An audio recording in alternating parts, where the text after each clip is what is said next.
अवधूत चिंतन श्री गुरुदेव दत्त श्री स्वामी समर्थ. मी शीतल तुमच्या सगळ्यांचं आपल्या चॅनलमध्ये स्वागत करते. नॅचरली सुरुवात करते. मंडळींनो, आज आहे 14 जानेवारी 2026. आज आहे बुधवार आणि आज आहे मकर संक्रांती. सोबतच 11 वर्षांनी योगायोग जुळून आला आहे तुम्ही षटतिला एकादशीचा. त्यामुळे सर्व भाविकांना, सर्व ताईंना, दादांना माझ्याकडून, माझ्या कुटुंबाकडून मकर संक्रांतीच्या खूप गोड गोड शुभेच्छा. तिळगुळ घ्या, गोड गोड बोला आणि म्हणतात ना की आमची तीळ सांडू नका, आमच्याशी भांडू नका असं देखील म्हटलं जातं. त्यामुळे नक्कीच प्रत्येकाने इथूनच आता असं व्हिडिओच्या मार्फतच तुम्हाला तिळगुळ देते आहे असं समजा आणि नक्कीच तोंड गोड करून घ्या. तर मंडळींनो, आज मकर संक्रांती सण आहे. सोबतच आज सगळ्या म्हणतात ना सवाष्ण स्त्रियांची असेल, घरामध्ये लगबग सुरू झाली असेल अक्षरशः. आता तसं बघायला गेलं तर आपला मुहूर्त दुपारी 3:06 सुरू होणार आहे. मकर संक्रांत बघायला गेलं त्यामुळे निवांत पण आहे. सकाळी स्वयंपाक पुरणाचा वगैरे सगळं काही करून घेऊ शकतो आपण आज. आणि सोबत दुपारी 3 वाजल्यापासून ते संध्याकाळी 5:15 पर्यंत पुण्यकाळ आहे. त्या काळामध्येच आपल्याला सुगड पूजन असेल, वौसा असेल, मंदिरामध्ये जाऊन विठ्ठल रुक्मिणी देवीला आपण वौसा करणे असेल, ह्या सर्व गोष्टी या काळातच आपल्याला करायच्या आहे. आणि ज्यांना आणि पुण्यकाळ हा 3:06 पासून ते 6:15 पर्यंत आहे संध्याकाळी. आणि त्याच्यानंतर सुद्धा तुम्ही सुगड पूजन घरामध्ये करू शकता. कारण की खूप जणी जॉबला जातात, खूप जणांचा टायमिंग वेगळा आहे जॉबवरून येण्याचा. त्याच्यामुळे त्यांना त्या पुण्यकाळामध्ये पूजा करायला नाही जमलं तर नक्कीच असं काही समजू नका की त्या वेळेतच करायचं आहे. तो पुण्यकाल आहे. जर तुम्हाला जर भेटलाच पुण्यकाल, त्या पुण्यकालामध्ये पूजा करा. नसेल तर तुम्ही 6:15च्या नंतर सुद्धा सुगड पूजन घरामध्ये किंवा वौसा हे सर्व काही गोष्टी करू शकता. आता मंडळींनो, आपणास माहिती की आज काल भोगी हा सण साजरा झाला. सोबत आज मकर संक्रांत आहे आणि उद्या असणार आहे किंक्रांत. आता किंक्रांत म्हणजे काय, सोबत किंक्रांतीच्या दिवशी आपल्याला कुठल्या गोष्टी करायच्या आहेत, कुठल्या गोष्टी टाळायच्या आहेत हे आपण पाहणार आहोत. आणि सगळ्यात महत्वाचं, किंक्रांतीच्या दिवशी आपला एक पदार्थ आवर्जून घरात बनवायचा आहे आणि तो खायचा आहे. याबद्दल संपूर्ण माहिती मला आजची व्हिडिओ देणार आहे. नक्कीच व्हिडिओ पूर्ण बघा, स्किप न करता बघा, जेणेकरून तुम्हाला संपूर्ण माहिती व्यवस्थित कळेल. तर मंडळींनो, मकर संक्रांतीच्या दुसऱ्या दिवशी करी दिन म्हणजेच काय, किंक्रांत साजरा होत असतो. आता आज मकर संक्रांत आहे तर आज आपल्या म्हणतात ना किंवा देवीने म्हणजे जी आपली संक्रांती देवी आहे तिने संक्रासुराचा वध केला होता आणि उद्या किंक्रांत आहे. त्यामुळे उद्याच्या दिवशी आपल्या संक्रांत देवीने किंक्रासुराचा वध केला होता. आणि खूप जणांच्या अशा भागामध्ये किंवा त्यांच्या गावामध्ये मान्यता आहे की बा किंक्रांत हा सण किंवा करी दिन हा शुभ नसतो, हा अशुभ मानला गेला आहे. खूप जणांमध्ये अशी मान्यता आहे की या दिवशी कुठल्याही प्रकारची आपल्याला चांगली कामं करायची नसतात. तर हा किंक्रांती हा सण काही असा अशुभ पण खूप मोठा अशुभ आहे असं नाही म्हणणार मी. पण जसं आपण ग्रहण पाळतो किंवा आपण जसं राहुकाल पाळतो किंवा इतर काही दिवशी बघा, अमावस्या आहे, पौर्णिमा, या दिवशी आपण काही गोष्टी करायला टाळतो. तर अशाच प्रकारे आपला करी दिनाच्या दिवशी सुद्धा काही गोष्टी टाळायच्या आहेत आणि काही गोष्टी आवर्जून करायच्या आहेत. तर सर्वप्रथम मंडळींनो, किंक्रांत हा सण आपल्याला माहिती असेल किंवा करी दिन. आता हा करी दिन म्हणजे खूप ठिकाणी या दिवशी शुभ कार्यांना सुरुवात केली जात नाही. जसं बघायला गेलं तर पौष महिना सुरू आहे, त्यामुळे पौष महिन्यामध्ये आपल्याकडे तरी विवाह कार्य केले जात नाही, सुपारी फोडली जात नाही किंवा साखरपुडा असे कार्यक्रम केले जात नाही. त्यामुळे उद्या किंक्रांतीच्या दिवशी आपल्याला आवर्जून सांगेल किंवा उद्या शुभ कार्याला सुरुवात करू नका. गाडी खरेदी असेल किंवा गाडीचं पोझिशन मिळणार असेल किंवा घराचं पोझिशन असेल किंवा वास्तुशांती असेल किंवा गणेश पूजन असेल, कुठल्याही प्रकारचं असेल शुभ कार्य उद्या करायची नाही आहेत आपल्याला. आणि त्याची मान्यता आहे शास्त्रामध्ये. त्यामुळे करी दिनाच्या दिवशी आपल्याला हे कामं टाळायची आहेत. पौष महिन्यामध्येच म्हणतात, इतर दिवशी ठीक आहे पण करी दिन तर आवर्जून पाळा. कोणी कोणी आजकाल तर पौष महिना सुद्धा पाळत नाही. पौष महिन्यामध्ये सुद्धा सर्व काही कार्य केली जातात. पण करी दिन आहे या दिवशी तरी नक्कीच या गोष्टी आपल्याला टाळायच्या आहेत. दुसरी गोष्ट जी येते ती म्हणजेच काय, तर उद्या करी दिनाच्या दिवशी आपल्याला आवर्जून सांगेल की बा आपल्या घरामध्ये होईल तेवढी शांतता ठेवणं खूप महत्वाचं आहे.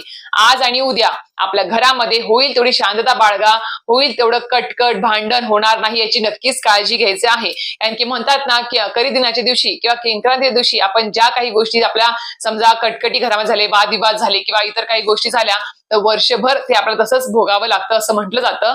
त्यामुळे नक्कीच आपल्या हातामध्ये आहे. होतात प्रत्येकाच्या घरामध्ये काही ना काहीतरी खटके वादविवाद उडतात, पण नक्कीच आपल्यावर आहे की आपल्याला लक्षात ठेवायचं की उद्या करी दिन आहे, मकर संक्रांत आहे. त्यामुळे फक्त आपल्या मनावर ताबा ठेवायचा आहे, आपल्या बोलण्यावर, आपल्या वाणीवर ताबा ठेवायचा आहे आणि आपल्याला होईल तेवढं शांत राहायचं आहे. आता घरातच नाही, आपल्याला ऑफिसच्या ठिकाणी जायचं असतं किंवा बाहेर जायचं असतं, तर त्या ठिकाणी सुद्धा आपल्याला या गोष्टींची काळजी घ्यायची आहे, की आपल्या वाणीवर, आपल्या बोलण्यावर आपल्याला ताबा ठेवायचा आहे. कोणालाही अपशब्द बोलायचे नाही आहे, कुठेही वादविवाद होईल असे आपल्याला शब्द वापरायचे नाही आहेत. समोरची व्यक्ती भले कितीही आपल्याला उकसवेल, किती आपल्याला हे करेल, पण आपल्याला मनामध्ये एकच गोष्ट ठरवायची आहे, की नाही, त्याने काय बोलायचं ते बोलू देत, पण आपण त्याचा प्रत्युत्तर त्या दिवशी तरी द्यायचं नाही आहे. आणि ही गोष्ट मी खरं सांगेल, की असं नाही की त्या व्यक्तीने अक्षरशः मुद्दामून अति प्रमाणात त्रास दिला, अक्षरशः मारण्यापर्यंत आपण शांत बसायचं असं नाही म्हणणार मी.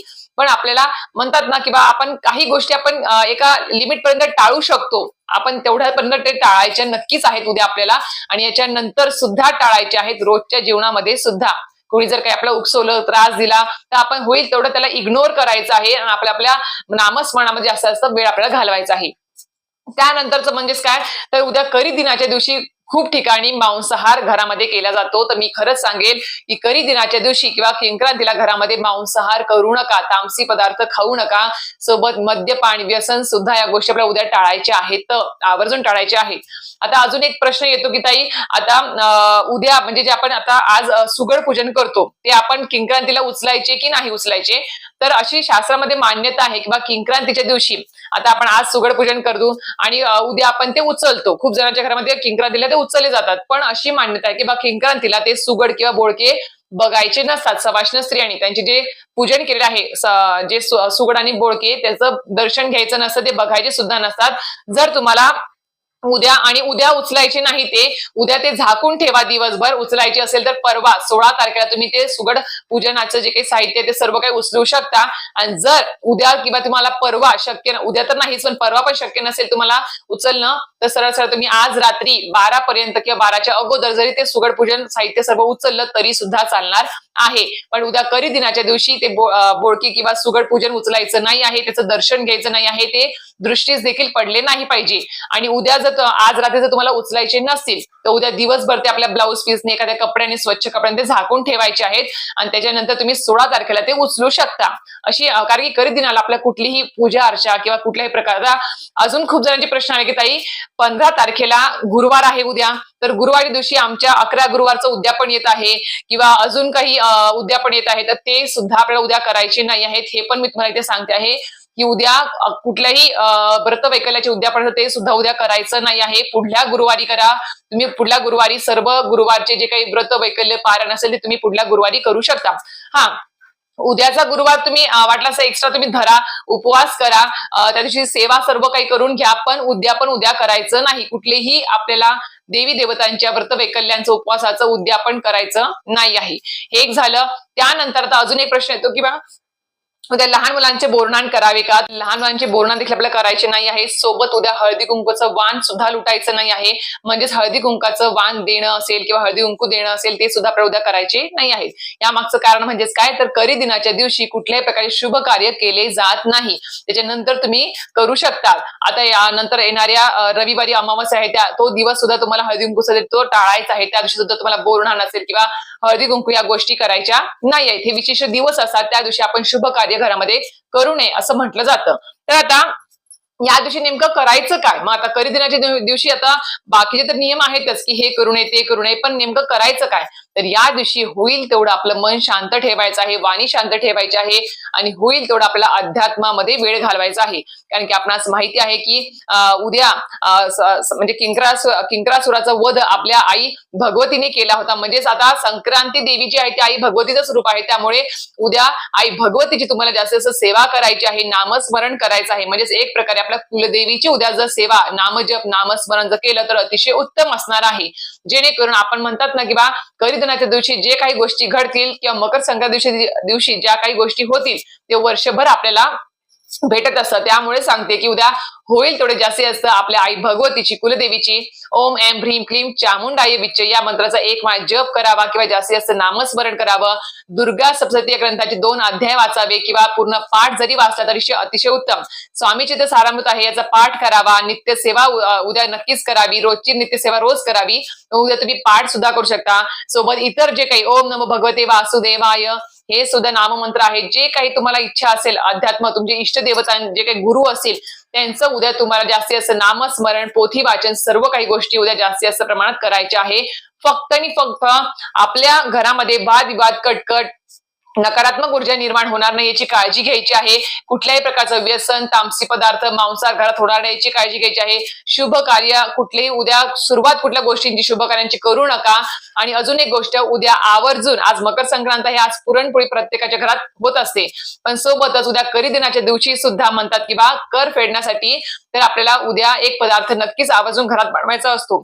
आता काही भागामध्ये ही पद्धत आहे की उद्या करी दिनाच्या दिवशी हा पदार्थ बनवला जातो. तो म्हणजेच काय, तर उद्या धिरडं आणि गुळवणी हा पदार्थ केला जातो. धिरडं म्हणजेच काय, तर तुम्ही तांदळाचं, मुगाच्या डाळीचं किंवा इतर बेसनाचे वगैरे धिरडे बनवू शकतात. पण उद्या नक्कीच याचा मान असतो की धिरडं आणि गुळवणी याची मान असतो, ते उद्या घरात पदार्थ बनवावा आणि खावा अशी देखील मान्यता आहे.